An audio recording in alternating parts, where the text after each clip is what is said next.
This is Brent with Lykins Motorsports, and we are again looking at our side oiler block for our 397 tunnel port build. Been shuffling back and forth on a couple of builds, and we're still waiting on some parts to show up and some machine work to be finished to knock out some builds, but just kind of piddling and trying to make some progress on whatever I can at the time.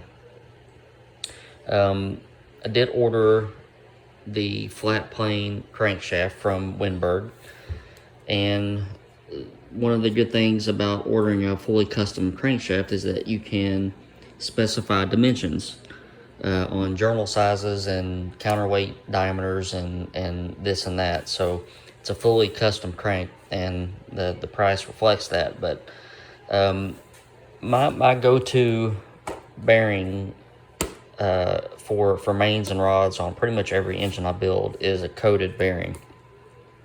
When you use a coated bearing, it takes away about a half thou of clearance, and on something like an FE, you don't have X bearings in a standard FE main journal. So that's why a lot of guys use Cleveland bearings and grind the tangs off or cut new tang grooves in the mains so they can use different bearings. Since this is a custom crank, and since I already have bearings here, then what I'm going to do is load the mains up, torque our caps, and then I have some brand new scat crankshafts that are here that I can measure the journal size on those and record those, check our clearances the way that they are, and then see how much I will have to adjust the main journal diameter on the new crankshaft in order to get the clearances I need. And then I can just send those dimensions in, email those in, and the crank will show up without any work. Due to the clearances that I like to run and the coated bearings and this and that, what usually happens is I have to send the crank out to my crank grinder so that he can touch up the mains and give me a little bit more clearance. It's just the way that I prefer to do things. So we're going to try to I guess cut a corner on this one when the crank comes in. So what I'm going to do, I'm going to get these bearings cleaned, washed, load them in the main journals or in the saddles. We're going to start with the rear cap, get it on, torque down, and we'll use a scat steel crank made for an FE, obviously, and measure the journal diameter on that crank and check our clearances. So we're going to be using some calico coated main bearings. The part number is 125M, which means that it's essentially a coated Federal Mogul 125M main bearing. Here's how it comes in. Nice finish. I would love to see how they do this because the coating is so uniform and looks so good. But we're going to get our mains loaded up. We're going to start with that rear bearing and work our way on up. All right, we got our main bearings laid in. I've got the front cap and the rear cap torqued with our ARP main bolts. Also got our crank journal measured 27483, so I'm going to set my bore mic to that and then gauge. I usually set the front and the rear cap up because they're far enough apart that I can get my bore gauge in here and doesn't hit anything else, so I can check the front and rear very quickly, and then I'll go through and get the middle three done. But we'll set our bore gauge up and see what our clearance comes out to be. Okay, we've got our bore gauge set. Get that fed in. Give him a good wiggle to make sure we get the correct dimension.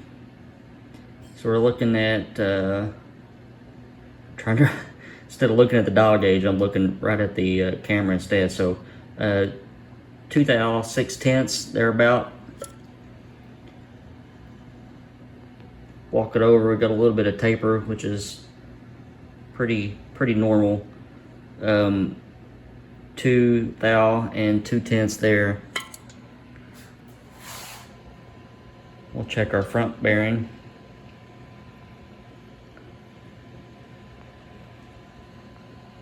Whoops. We got 2/1000 there. And 2/1000 there, a little under. So we've got a pretty good idea of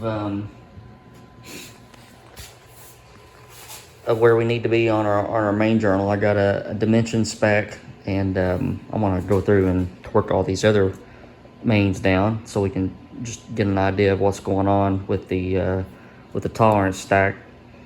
But I'm gonna have to add probably about 1 thou to the clearance, and I can give my dimensions to Winberg and tell them, instead of, I can't even remember what it was now, 27483 or something like that, that I'll need to be 1 thou under that. But that'll let us get that dialed in before the crankshaft comes, and that way I don't have to send it back out and have it touch ground.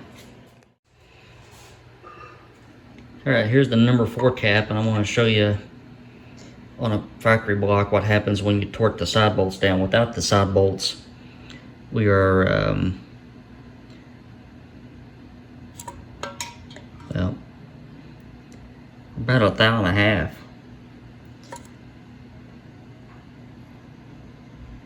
thou. 1,007 on that one. So I'm gonna torque those side bolts, and we'll see what that does to our clearance. Okay, we got some ARP side bolts. Now watch. Remember what we were last time? Now we're at 2. That's wild how just changing the clamping force on the side of the block manipulates the main housing size. So we gained what, 3 or 4, 5/10 of clearance there. Pretty cool. All right, so we got all 5 caps torqued and the clearances checked. They're all pretty much around 2/1000. Rear cap is maybe a little fat, and it's not too abnormal to get a couple of tenths difference across the bearing hole. But I've got my information now, and I can give that to Winberg, and they can make it so that the crank comes with the right journal diameters for this application. So everything's bagged back up, and we were playing the waiting game with this one as well as probably 6 or 7 other engine projects that we have going on, just waiting on parts, waiting on decisions to be made, that sort of thing.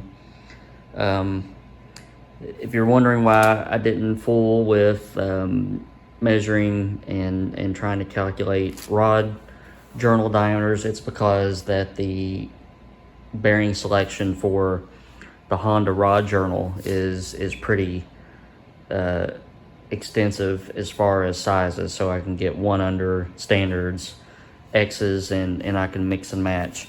The reason I did this is because I was going to use a standard EPI main bearing. So there are no X EPI main bearings. So if you need a little bit more clearance, you're pretty much stuck. But that's the way that it is. So got some other cool things to show you. May just go ahead and throw it in this video instead of popping up another 1 or 2 minute video. So hold tight real quick and I'll show you what I got. All right, so we've been working on our 302 tunnel port race motor, and we're still in the process of figuring out what we want to do with the cylinder heads. We have one that's highly modified and one that's not. So Mr. Mark's trying to figure that out. In the meantime, this is the factory rocker arm set that came with those race heads. So the street head uses a rocker stud setup, just kind of like a standard small block Ford. The race head uses these shoe rockers on a shaft and they are fed, where is it? Right there, by that oil hole that comes up from a passage in the special block from the cam bearing. So kind of like an FE. Obviously, for race purposes, with modern camshafts and spring loads and all that stuff, this wasn't going to cut it. So this will cut it. This is a brand new set from T&D, and believe it or not, they stock, well, they don't stock, this took months to get here, but they have a part number for tunnel port race heads, and it uses this common base, kind of like their paired rocker system for FEs, which is really, really nice. And then they put these rocker arms on them. It's got the correct offset and everything that's needed. So really nice setup. These are 1:6 ratio, so that's the only thing that was available, Sheldon told me. So that means I'm going to have to step up my load lift game to get a good amount of lift for us. But if you'll notice, they do not have the oiling hole, which is fine because we can oil through the push rod, and we're using this on a brand new aftermarket block anyway that does not have the passages coming up from the cam bearings. So we will oil through the push rods, and I'll block that passage in the head.